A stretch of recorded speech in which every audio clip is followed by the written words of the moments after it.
안녕하세요, 홍대리입니다. 오늘 주제는 전세에서 살지 마세요. 차라리 월세로 사세요입니다. 이 말을 들으면 에이 무슨 소리야, 전세가 훨씬 낫지 라고 생각하는 분들도 꽤 있을 거라 생각합니다. 그런 분들은 끝까지 봐주시면 도움 많이 되실 겁니다. 많은 부동산 전문가들은 전세보다 월세에 살거나 집을 사라고 권장을 하죠. 저 또한 투자를 하기 전까지만 해도 이 부분을 잘 이해할 수 없었습니다. 하지만 부동산 투자자가 된 지금은 100% 공감하고 있어요. 그렇다면 사람들은 왜 전세를 선호할까요? 첫 번째로는 집 사는 게 무섭기 때문입니다. 20, 30대 직장인들은 대체로 모아둔 돈이 크게 없습니다. 나름 열심히 돈을 모은다고 모았지만 집 사기는 어림도 없을 정도로 집값이 비싸죠. 그렇다고 대출을 하려니 대출도 무섭습니다. 또한 집값이 너무 올라 이제 내가 집을 사면 집값이 떨어지지 않을까 하는 우려 때문에 집을 사지 못합니다. 그래서 전세를 선택하죠. 두 번째, 월세는 더 싫기 때문입니다. 한국 사람들은 월세에 대해 인식 자체가 좋지 않습니다. 월세에 사는 사람을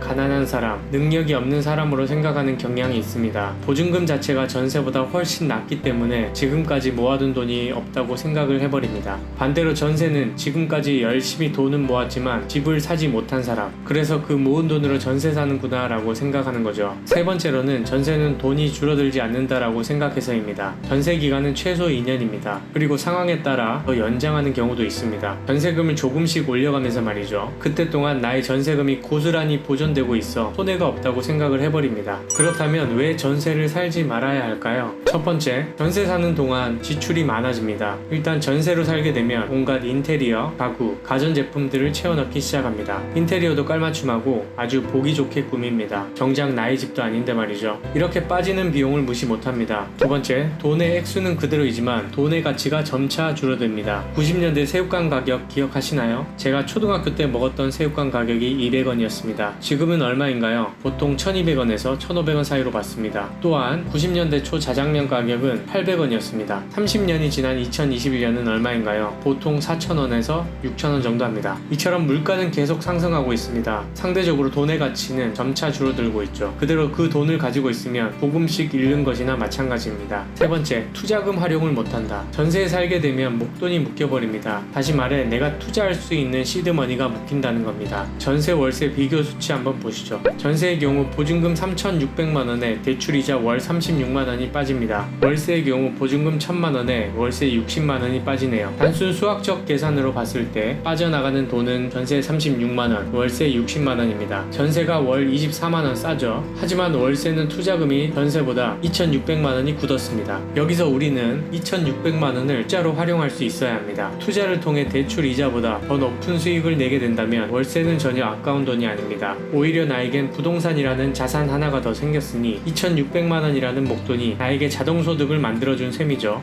전세 사는 동안 잃어버리는 기회비용을 생각하시면 좋을 것 같습니다. 저는 현재 세 채의 빌라에서 월세를 다달이 받고 있는 집주인이자 월세를 내고 있는 세입자입니다. 제가 월세에 살게 된 이유도 위에서 말한 내용과 동일합니다. 전세금으로 빠질 목돈을 투자금으로 활용하기 위함이죠. 올해 초에 목돈을 통해 세 번째 서울의 빌라를 경매로 낙찰받았습니다. 저는 그렇게 전세금을 투자로 활용했고 대출이자보다 훨씬 높은 월세를 받고 있습니다. 부동산 읽어주는 남자님은 이렇게 말했습니다. 자본주의에서 소유권은 정말 중요하다. 우리는 전세를 주는 사람, 월세를 주는 사람이 되어야 한다. 전세는 내가 사는 게 아니라 남에게 줄 때 의미 있어진다 라고 말이죠. 저 또한 이 시대에 살아가는 한 제공받는 수동적인 삶보다는 제공하는 능동적인 삶을 살고 싶습니다. 감사합니다.